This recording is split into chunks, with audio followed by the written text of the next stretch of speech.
वालेकुम दोस्तों, आप देख रहे हैं मेरा यूट्यूब चैनल और मैं हूं तनवीर हसन। आज आपसे बात करेंगे इस वक्त मुल्क की जो मौजूदा सियासी सूरत हाल है वो क्या है, और जो मजवूज़ा आइनी तरामीम हैं इसके हवाले से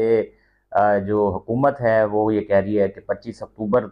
से पहले जो है ये आइनी तरामीम पास कराना ज़रूरी है और इसके लिए वो कोशिशें भी कर रहे हैं। और दूसरा ये है कि अली अमीन गंडापुर जो है वो अचानक गायब हो गए और गायब होने के बाद फिर वो केपी असम्बली पहुंच गए और उन्होंने जाते ही एक धुआंधार खिताब किया था। कल भी उन्होंने एक खिताब किया है और जिस तरह उनका एक स्टाइल है,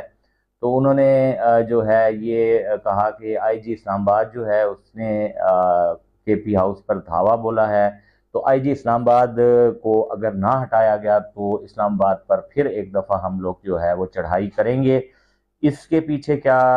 स्टोरी है, क्या है, और वो कैसे गायब हुए थे? कारकुनान जो है वो उनके साथ नहीं थे, कारकुनान के बगैर ही वो गायब हो गए थे। तो इन सारी बातों का जो है वो आपके साथ जो है इहाता करने की मैं कोशिश करूंगा इस व्लॉग में।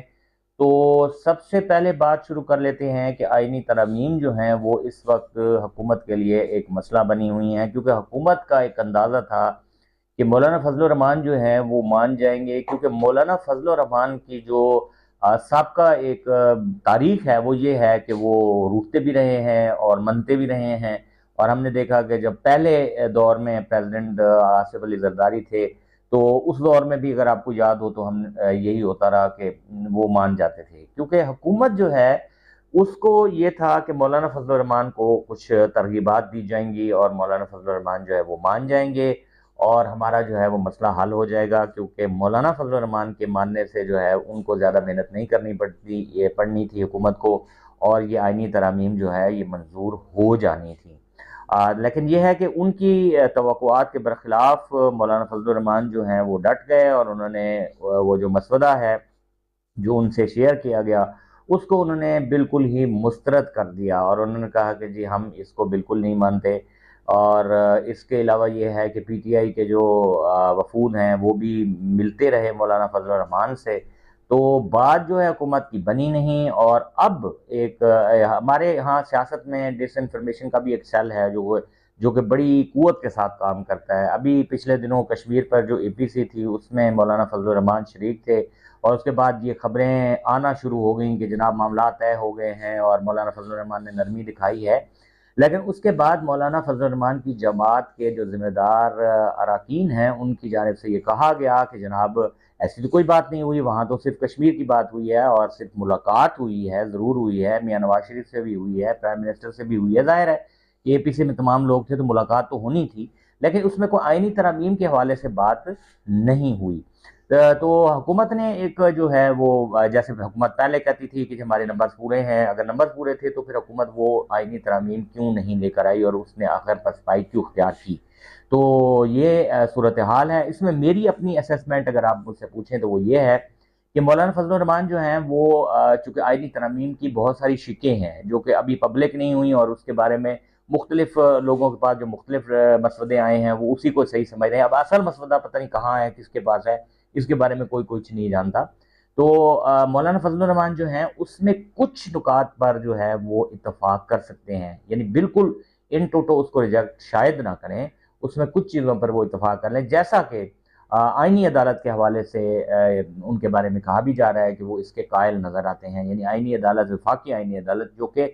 दस्तूर के हवाले से मैटर्स होंगे जो कि आम तौर पे सुप्रीम कोर्ट या आम अदालतों में चले जाते हैं और उनका जो है काफ़ी वक्त इसमें लग जाता है अदालतों का, तो इसलिए आइनी अदालत के हवाले से शायद वो अपना जो है जहन बना लें। लेकिन और उसमें बहुत सारी ऐसी चीज़ें हैं जो कि मेरे ख्याल में मौलाना फजल रहमान उनको इंडोर्स नहीं करेंगे। तो दूसरी बात की तरफ हम आते हैं तो उसमें जनाब अली अमीन गंडापुर साहब जो है वो खबरों की जीनत बने हुए हैं और अली अमीन गंडापुर ने कल भी एक बहुत ज़्यादा ज़ोरदार तकरीर की है और कुछ चीज़ें जो है उनकी मैं समझता हूँ कि वो सही भी हैं। क्योंकि देखें, एक सियासी जमात का, किसी भी सियासी जमात का, चाहे वो पीटीआई हो, पीएमएलएन हो, कोई हो, छोटी हो बड़ी हो, उसका ये दस्तूरी हक है, उसका ये आइनी हक है कि उसको एहतजाज करने की इजाज़त दी जाए। हाँ, अगर वो अपने एहतजाज से एहतजाज को क्रॉस करते हैं या अमन अमान का सूरत हाल ख़राब होती है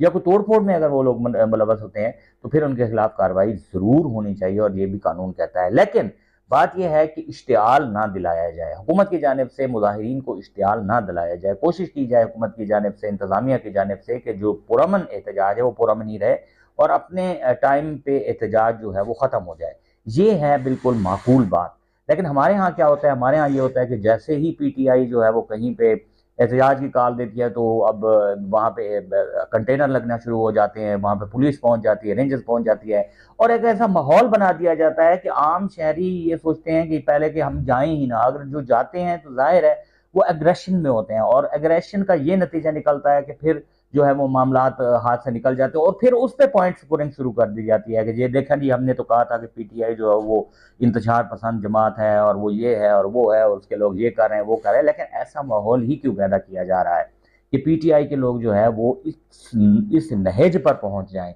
तो इस नहज पर पहुंचाने की जिम्मेदारी आखिर किसकी है, ये एक सवाल है, और इसका कोई जवाब जो है वो नहीं आता। हुकूमत जो है वो सिर्फ एक ही रटा रटाया जवाब देती है कि जी हम तो, ज़ाहिर है हमारा फ़र्ज़ है कि जी अवाम को सहूलियात दें और अवाम की जो ज़िंदगी है उसमें मुश्किलात ना है। तो भाई इस मुल्क में और भी तो लोग एहतजाज करते हैं। अभी यूटिलिटी स्टोर वाले इतने इतने दिनों तक इस्लामाबाद के डी चौक पर भी के करीब रहे हैं, फिर डी चौक पे भी पहुंचे, तो फिर लोगों को, यानी लोगों की ज़िंदगी डिस्टर्ब नहीं हुई। तो आप एक स्पेसिफिक जमात के लिए जो है ये रवैया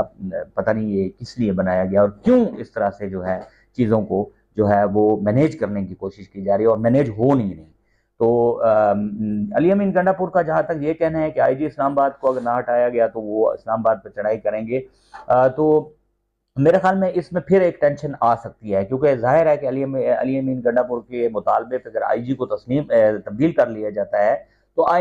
जो आईजी की तब्दीली है उससे तो फिर ये हुआ कि अली अमीन गंडापुर जो है वो जीत गया, हुकूमत हार गई, जो कि हुकूमत कभी भी नहीं होने देगी। तो फिर एक नई एक जो है कशीदगी जो है उसकी तरफ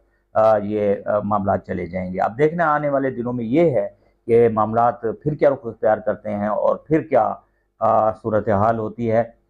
तो उसके बाद फिर इस पर तबसरा करेंगे। तब तक के लिए मुझे आज के व्लॉग से इजाज़त दीजिए, और मेरे चैनल को लाइक करें, सब्सक्राइब कर लें, और वीडियोस को शेयर करें, कमेंट ज़रूर किया करें। मुझे आपके कमेंट्स का इंतज़ार रहता है। अल्लाह हाफिज़।